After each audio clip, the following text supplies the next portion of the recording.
O departamento de compras dentro de uma empresa, ele vai fazer a diferença. Então, um comprador que é bem estruturado, que tem as demandas bem definidas, as quantidades, as datas de entrega, fornecedores homologados, tudo isso vai garantir um fluxo financeiro legal para a empresa. Então, assim, é uma receita de bolo, mas como todo bolo, depende da mão do cozinheiro. Então, se você não tiver uma estrutura bem organizada, onde você tem os processos bem definidos, desde o início de uma necessidade de aquisição, se essa aquisição é uma aquisição direta para alocação num bem, se essa aquisição é um material que você vai disponibilizar no estoque para depois isso ser consumido, pode ser consumido diretamente numa produção, né? Ou pode ser consumido numa venda. Depende muito do formato da empresa. Então, assim, esse roteiro ele tem que ser bem estruturado, desde o início, incluindo aprovações, níveis de alçadas, até o produto chegar na mercadoria dentro do estoque. E nessa chegada também você tem que fazer o processo de recebimento, para garantir que a sua compra, sua solicitação de compra chegou de uma forma coerente dentro da empresa.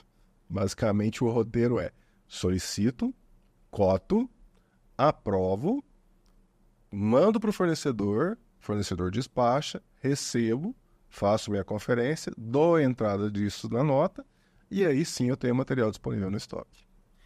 A gestão do comprador vai de acordo com as demandas. Então, quem é que demandou? Às vezes, quem está demandando não fez o dever de casa, que é o quê? Olhar para o estoque, olhar para o consumo, se as demandas daquele período são iguais às demandas de um período anterior, e aí acaba autorizando a compra e colocando esse material no estoque. Quando você vai ver, você tem produtos obsoletos no estoque.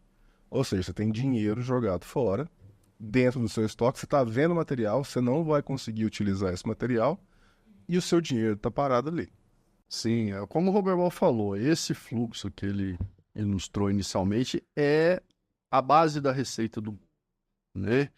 Porém, dependendo de uma marca, de um bolo, de alguma massa, você vai precisar colocar uma informaçãozinha a mais, colocar um conteúdo a mais, uma quantidade diferente para poder equilibrar aquilo. Então, tem essa receita do bolo, mas tem as variantes que é de cada empresa. Esse caso que ele comentou de ter uma análise do estoque para realmente ver a necessidade de uma compra, aí já vai de todo um histórico que já aconteceu e do que ele tem hoje de informação. Com essa informação, ele vai direcionar se realmente precisa de uma aquisição daquilo ou não. Nesse caso, se tem um estoque parado e você comprou, você está colocando mais um dinheiro empacado ali que não havia necessidade. Você tem que fazer a rotatividade daquilo primeiro para depois estar adquirindo novos produtos, né? Então, essa análise do dado é justamente para você ver a necessidade da compra, a necessidade daquela informação, a necessidade daquele produto. Muitas vezes não é necessário. Em casos, já é necessário, a pessoa ficou com um estoque vazio de um determinado produto, algo que já poderia ter comprado há 20 dias atrás. Pode parar uma produção porque faltou um determinado produto. Então, se ele tiver essa informação bem armazenada, de todos os dados, de como que é uma produção dele, de como que é a saída, ele já consegue se programar para que não falte aquele material no estoque. É a questão da sazonalidade também, né? Então, você imagina nesse período que a gente está agora. Páscoa, né? Quase fim de Páscoa. A Páscoa ela começa a ser produzida no final do ano. Então, aquisição de material para isso, tudo isso, ele não é um negócio que acontece sempre no decorrer dos meses.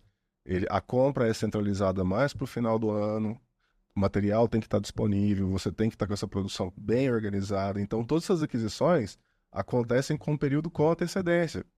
Então, você depende de material de fora, produtos que demoram 60 dias a serem disponibilizados. Então, se você não tiver uma programação específica para quando você tem sazonalidade, você vai deixar faltar e aí você para uma fábrica.